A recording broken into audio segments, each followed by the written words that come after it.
चलिए बढ़ेंगे अगली खबर की ओर। दिल्ली में वायु प्रदूषण का कहर लगातार जारी है, जिस बीच आज इस सीजन का सबसे ज्यादा प्रदूषण देखने को मिला और यही वजह है।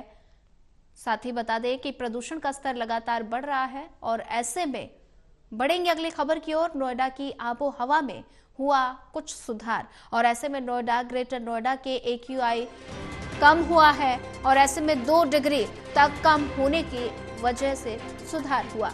नोएडा के सेक्टर 125 का AQI 310, नोएडा के सेक्टर 62 का AQI 388। नोएडा की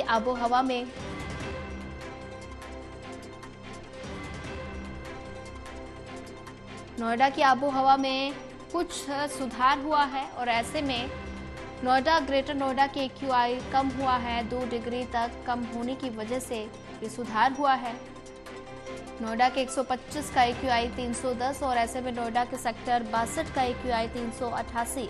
नोएडा की आबो हवा में कुछ सुधार हुआ और ऐसे में ज्यादा जानकारी साझा करने के लिए हमारे साथ शिव त्यागी जुड़ चुके हैं। शिव त्यागी, नोएडा की आबो हवा में कुछ सुधार हुआ है और ऐसे में अगर बात की जाए तो 2 डिग्री तक कम होने की वजह से AQI लेवल में थोड़ा बहुत सुधार देखने को मिला है।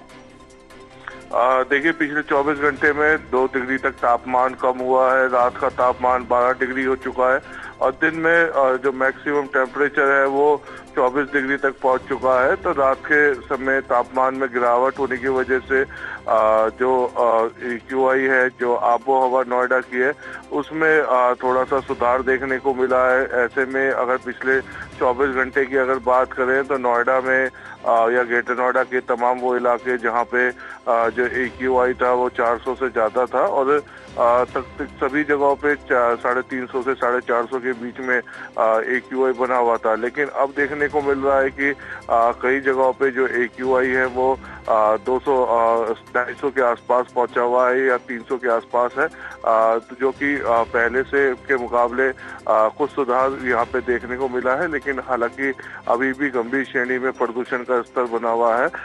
लेकिन कुछ जगहों पे देखा जा रहा है कि जो AQI है पहले से उसमें सुधार है। तो कहीं ना कहीं जो तापमान में गिरावट हो रखी हुई है उसको देखते हुए भी जो है AQI में कम हुआ है। वहीं आने वाले दिनों में तापमान 9 डिग्री तक पहुंचेगा। तो ऐसे में माना जा रहा है कि आबो हवा जो प्रदूषण का स्तर है वो और उसमें सुधार होगा।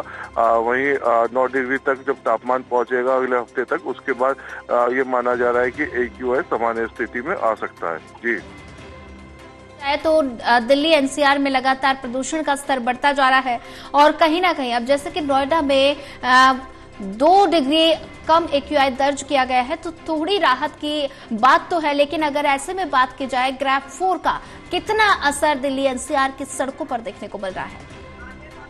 देखिए, ग्रैफ 4 में तमाम तरह की पाबंदियां हैं जो लगाई हुई हैं।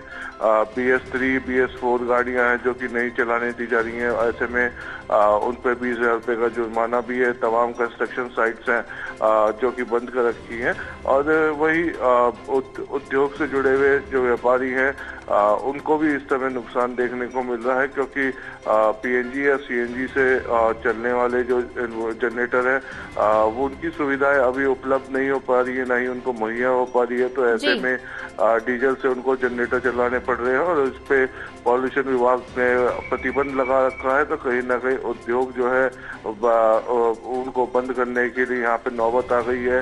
वहीं दूसरी तरफ बिजली भी पर्याप्त मात्रा में उनको नहीं मिल रही है, क्योंकि नोएडा नौकट जोन में आता है। उसके बावजूद भी ये देखा जा रहा है कि कई जगहों पे रोस्टिंग होने की वजह से उनको उद्योग में दिक्कतें आनी शुरू हो गई है। जी शिव त्यागी, ज्यादा जानकारी साझा करने के लिए आपका धन्यवाद।